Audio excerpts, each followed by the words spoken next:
morning, aloha, and welcome to ThinkTechHawaii.com. I'm your host, Jeff James, and today's show is The Military in Hawaii. Our featured guest is Captain Ken Epps, the Commanding Officer of Fleet Logistics Center, Pearl Harbor. Ken, welcome, and thanks for being here. It's good to be here, Jeff. Thank you for having me. Awesome. So, Captain Epps, or Ken, we go way back. We spent some time in the Navy together back in the mid-'80s, and then our careers digressed and diverted, and we met back here in Hawaii about 6 months ago through a mutual colleague of ours, and now I'm out of the Navy. Ken is in the prime of his naval career, leading the Fleet Logistics Center. So how did you end up here, Ken? How did you end up from going from a prep school all the way to the commander of the Logistics Center? So so as Jeff mentioned, we met up this year, so that marks almost a 30-year anniversary that we were first together in RTC in San Diego. I, like you, come from a military family, but unlike you, I think, I had zero interest in the Navy whatsoever. And so the way I ended up in the Navy was my father and I had a little bit of a disagreement about where I wanted to go to school and where he wanted me to go to school. And at one point he says, hey, my money's going here. If you don't want to go there, then you got to figure this out. So this is my senior year of high school. I went back to the recruiters that I had ignored all year, looking at me going to the Naval Academy or ROTC, which I had no interest in, and said, hey, can I do this now? And they're like, oh, no, it's too late.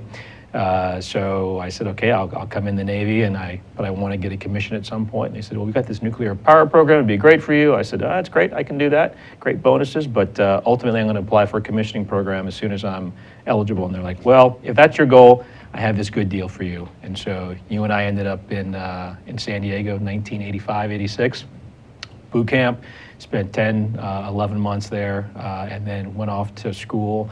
And then again, my intention was just to stay in a couple years, but I'm a big believer. I thought my passion was in business or going to law school or something, and I ended up finding that it's not about chasing your passion. You find the passion in what you do. And so I came into the Supply Corps knowing that I had no interest in sort of doing ship driving or flying or in a submarine, but I knew I wanted some kind of a career in service or business. So my dad says, hey, those Supply Corps guys always have a really good, that seem to resonate with what you like to do. Yep. So I signed up, and here I am 26 years later. Wow, that's awesome. Yeah. I know after having looked through your bio, you've done afloat tours on ships, you've done stuff on staffs, and now, command at the Fleet Logistics Center. But I don't think everybody understands what Fleet Logistics Center does. Okay. It's more than just butter and bullets. Yes. What do you guys, what's your palette of things that you guys cover? So there are 8 Fleet Logistics Centers around the globe. There are 4 in the continental U.S., Norfolk, Jacksonville, Pacific Northwest, and San Diego, and then 4 outside the U.S. So we have 1 in Sigonella, 1 in Bahrain, 1 in Yoko, and 1 here in Hawaii. And we have that set up geographically to be aligned with the combatant commanders. So the main warfighting units around the globe, we are aligned to support them. And so I see our role here in Oahu as the Fleet Logistics Center as being the prime mission enabler for all the warfighters in the mid-Pacific.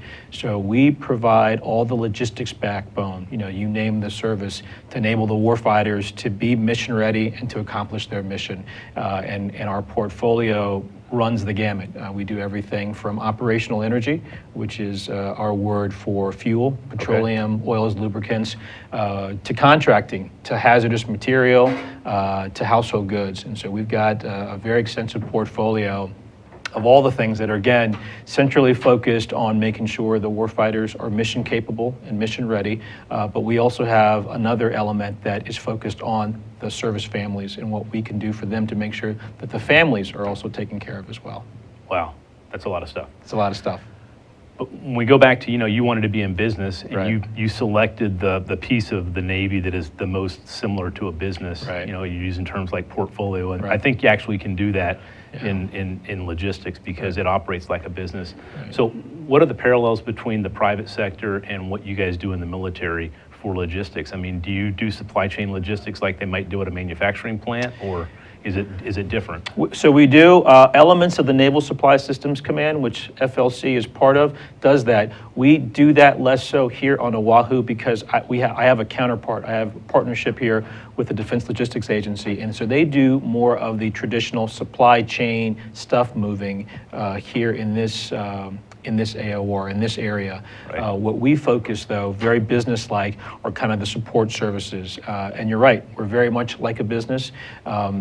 Part of our revenue stream, if you will, comes from something called the Navy Working Capital Fund, which is developed to give us actually kind of P&L, profit and loss, accountability for running our business. So it's a great tool to allow us to operate a military government organization, but along the same lines as you would if I were working at Hawaiian Airlines or Hawaiian National Bank. It is very focused on efficiency. It is very focused on accountability. And again, it's very focused on, again, resourcing our customer base so they can do what they have to do.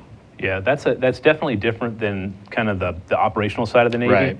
You know, where there is no profit and loss. I Right. mean, it's about generating readiness Right. and being able to kind of deliver a combat power. Right. And sometimes that's hard to measure, but Yes. if you can measure your profit and loss, then it makes Right. it very clean with your workforce. So speaking of the workforce, you know, how big is the Fleet Logistics Center, and what's your breakdown between military and civilian? Because my observation is it seems like it's mostly a civilian organization with maybe some military oversight. Right, so it is. So we've got about 500 people.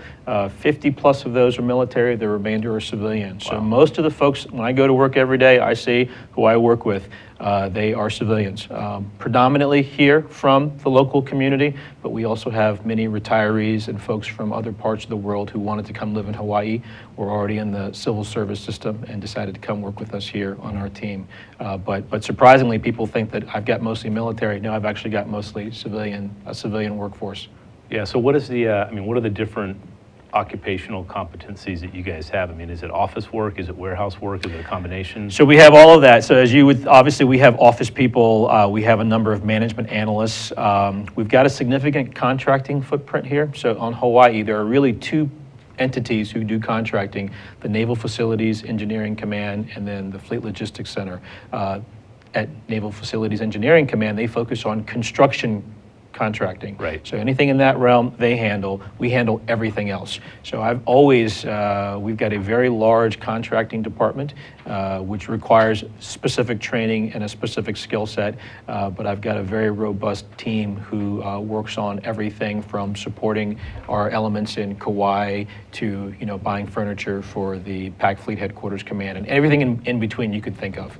We're working on a big contract now for the region. Again, a comprehensive base support contract that takes months to put together, and it takes a lot of teamwork. But we've got a contracting element. We've got a significant fuel operation, so we have people who are dedicated to just working in the fuel arena, Right. Both providing it, but I think more complex is kind of managing fuel. People don't realize how complex it is to kind of keep it fresh, keep it moving, keeping track of it. So that's a big element here.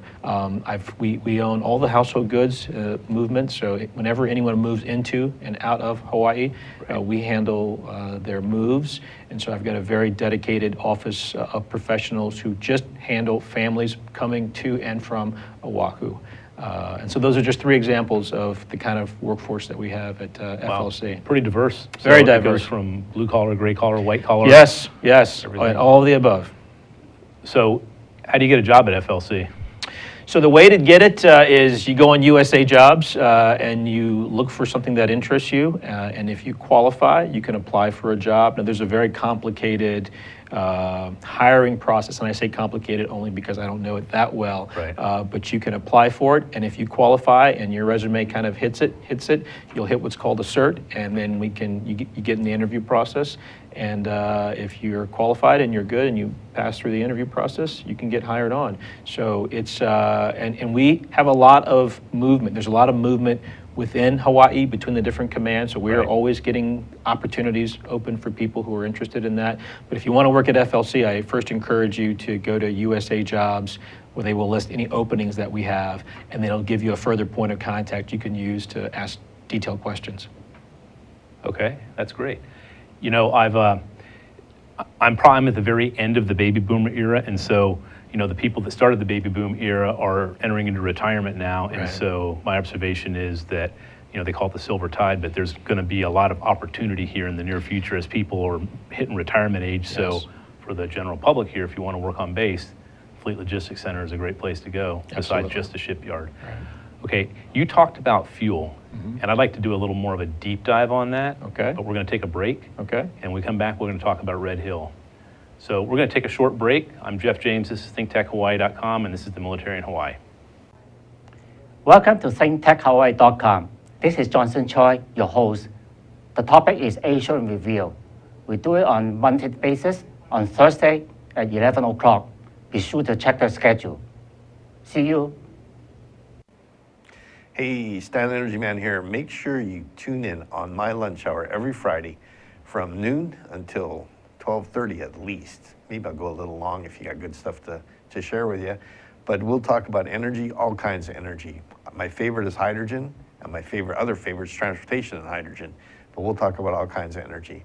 Be with us every Friday at noon, Stan Energy Man. Aloha. Aloha, I'm Chantel Seville, host of the Savvy Chick Show on Think Tech Hawaii.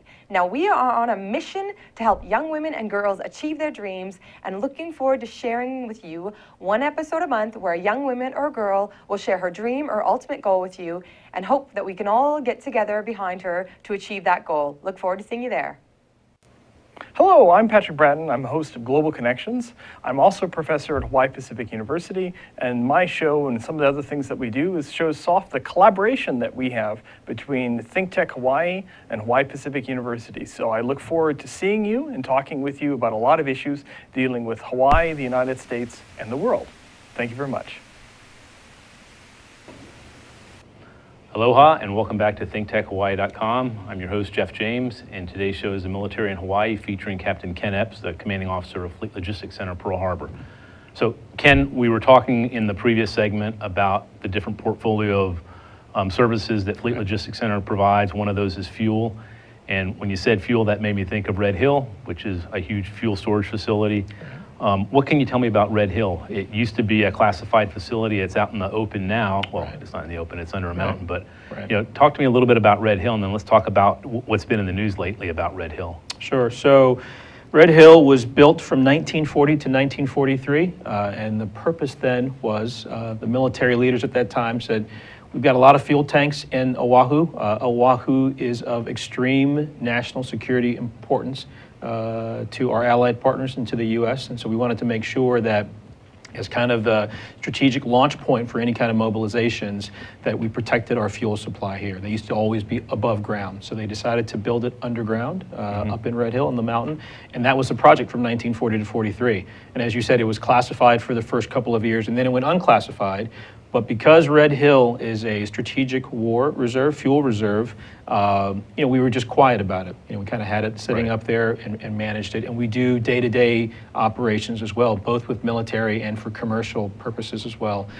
So we just hadn't talked about it. And as I talked to the folks here, for the 70 years, 68 of them, no one cared about Red Hill. And then we had some incidents recently that brought Red Hill into the public light. And so in my time here as the CEO at FLC, a lot of my efforts have been engaging the local community, engaging the local leadership on what Red Hill is and what we're doing up there to make sure that we have the safest, most efficient operation running possible. Yeah. So I've seen kind of diagrams of Red Hill. So you've got 10 underground storage tanks, pretty significant, pretty big. Right, so we have 20. We have 20 tanks up in Red Hill. I tell folks when they visit that we could fit an Aloha Tower into each one of them. It's extraordinary, the scale of each tank, 250 feet high by 100 feet wide and hold a little over 12.5 million gallons. So you can do the math and figure out how much stuff we can have up in the hill. And the principal purpose of that is if we need to make a major mobilization effort for any number of reasons, to including humanitarian assistance and disaster response. We are really the last gas station of resort here in the Middle Pacific. There's nothing between the mainland and any points west. And so we are a key and vital strategic asset in terms of having enough stuff that we can move to do the mobilizations and being able to pump it out fast enough. So not only is Red Hill big, but it's really fast and it's really capable. And so, unlike a commercial entity, which may Right. not be as deliberate, we can do things there that usual commercial sources can't. Yeah, I think it's amazing, if you think about the engineering marvel. They Right. built these 20 tanks Right. underground. Right. They tunneled their way all the way up there. Right. They did it back in the 40s. They did it in a Right. couple of years. We Right. can't build a rail Right. in 2 decades or whatever, but they can do that. So, it's just, you think about the marvel of engineering and 4,000, ingenuity. yes, yeah, 4,000 men, many of them local, many of them imported from the mainland, guys from Kentucky and Pennsylvania, as you can imagine, who have that kind of experience. But you're right, it's amazing. It is really an engineering marvel that what's inside there. Extraordinary what they did.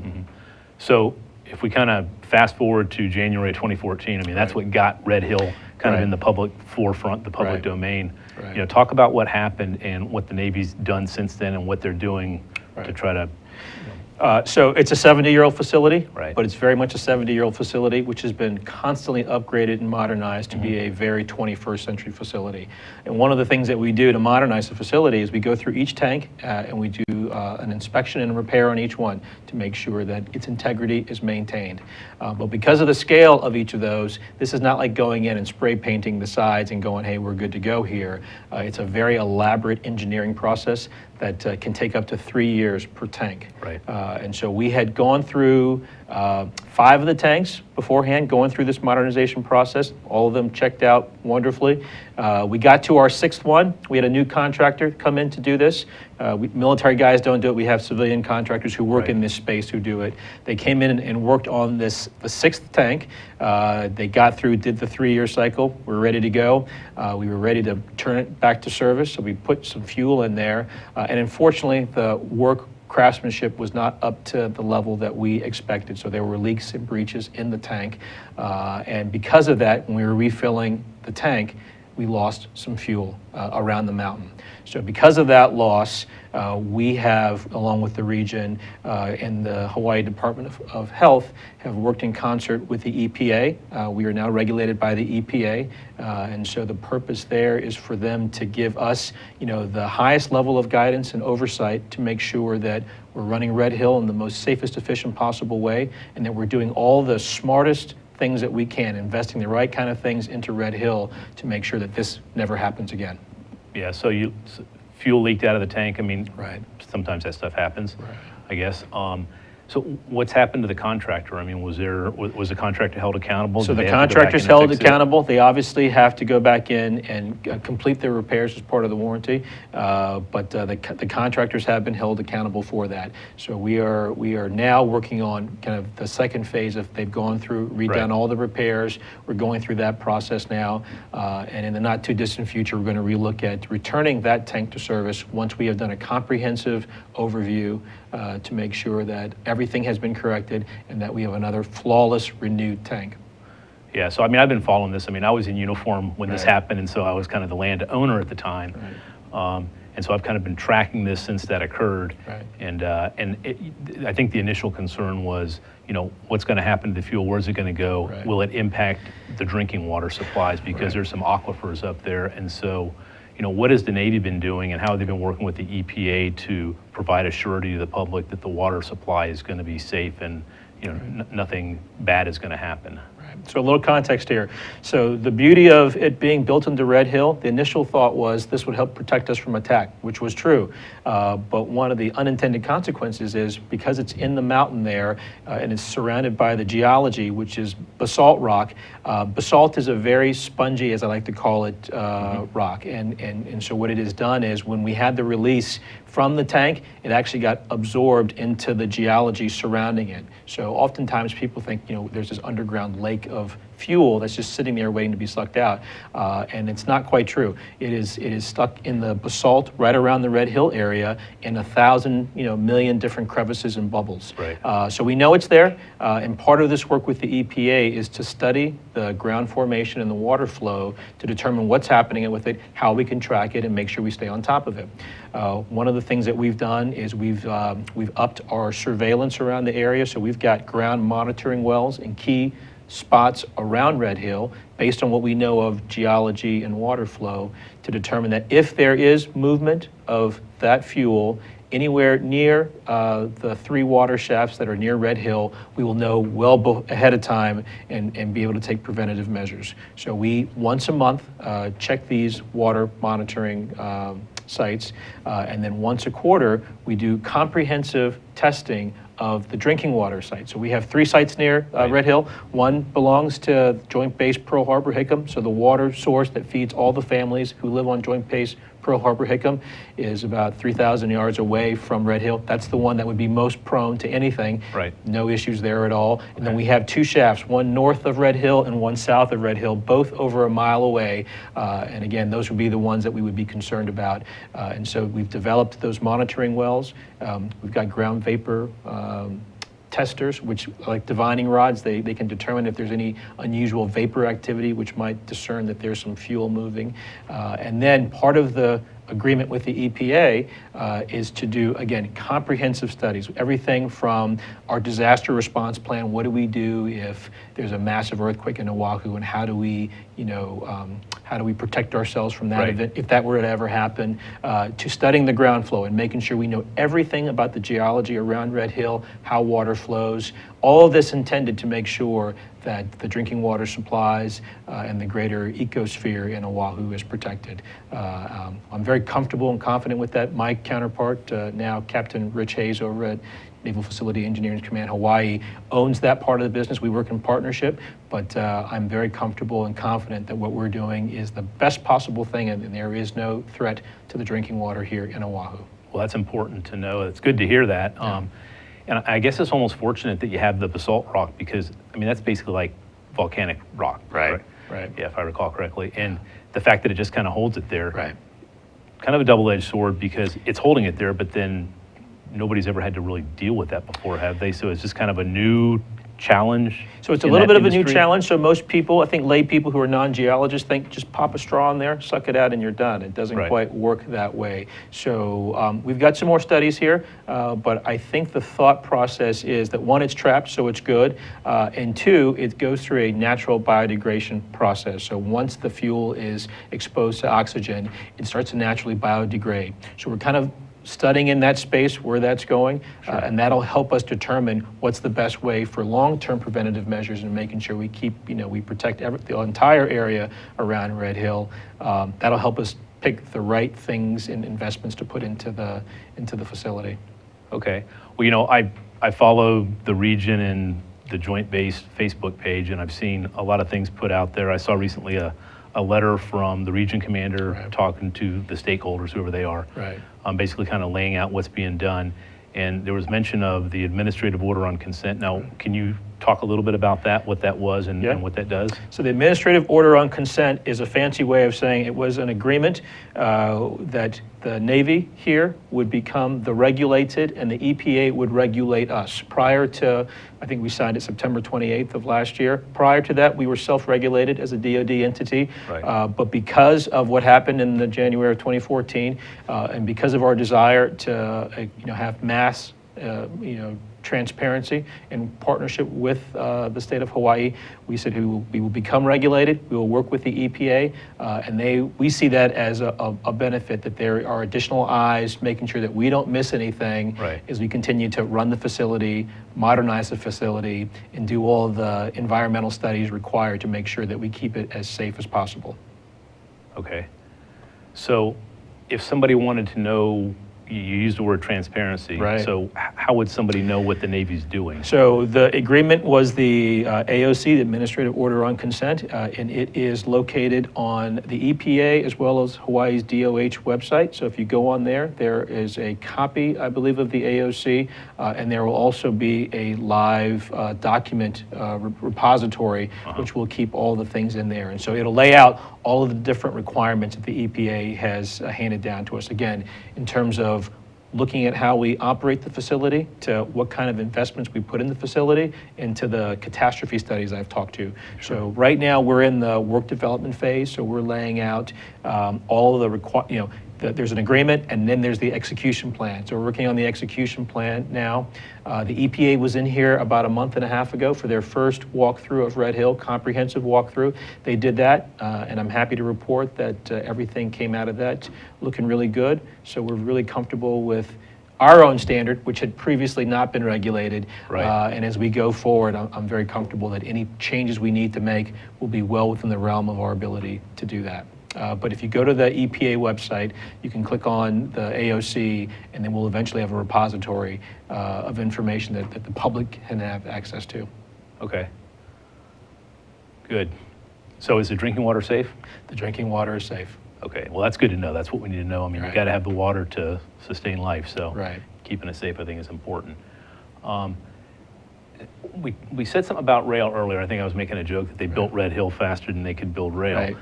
You know, but as rail comes down Cam Highway, they're going to be putting up the stanchions. They're going to support the rail. Right. And that goes over one of the tunnels that goes up to Red Hill. So Right. what's been done to try to make sure that there's not going to be any issues, there's not going to be vibration or anything that will affect the tunnel? Has that been looked at? So I would have to defer to my NAFAC counterpart to probably answer that specifically. I know I'm not trying to put you on the Oh, spot, no, but it's it just okay. made me Yeah, think I of know that. that in my year here, that hasn't been a concern. Uh-huh. So it's not an issue at all, and I didn't lay out before. So Red Hill, as a crow flies, is about a 3-mile long facility. Right. So it ends or starts at the harbor there in Pearl Harbor and goes all the way up to Red Hill. So it's about a 3-mile length, and as you said, there are pipes and tunnels that go out all the way down. My sense is that there is no engineering challenges with doing the light rail over that, but I would probably have to defer to Rich to lay out the specifics on where that is. It has not been brought up, and I know it was looked at, so I'm pretty confident that it's a non-issue now. Okay. What kind of fuel do you guys have up there? Is it just for the ships? Does it supply airplanes? Right. Do you ever put biodiesel up there? So yes to all of that. So our predominant products are, we have 2 kinds of fuel to fly jets. So the Air Force flies their jets fly a certain fuel, the Navy's jets fly a certain fuel, and then we have a fuel that fuels all the ships, and they all use the same kind.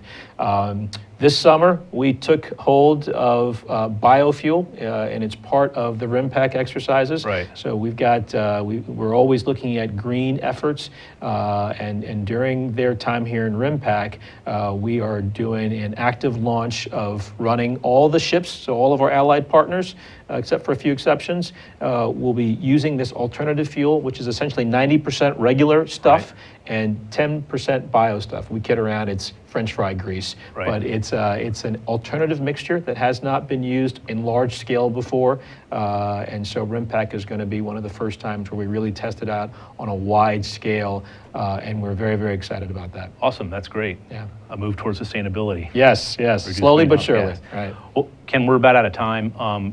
Any closing words for the audience? Anything you'd like to leave before we close out? We do. I've only been here about a year now, and so I love Hawaii. It's wonderful. It's everything people said it was and more. I'd only come through here and deployed more. But the one thing that I really love about Hawaii is how well the community and the military have really. There's a great synergy here that I haven't always seen anywhere. Mm-hmm. Whenever I talk to community leaders, I always talk as us versus them.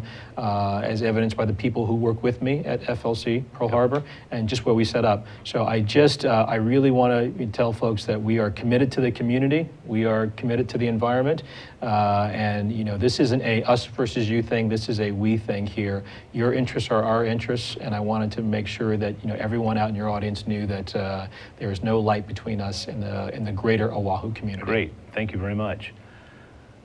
Okay, well, thanks for watching today. ThinkTechHawaii.com. This is the Military in Hawaii. We air every other Friday at 11 a.m. Until next time, aloha.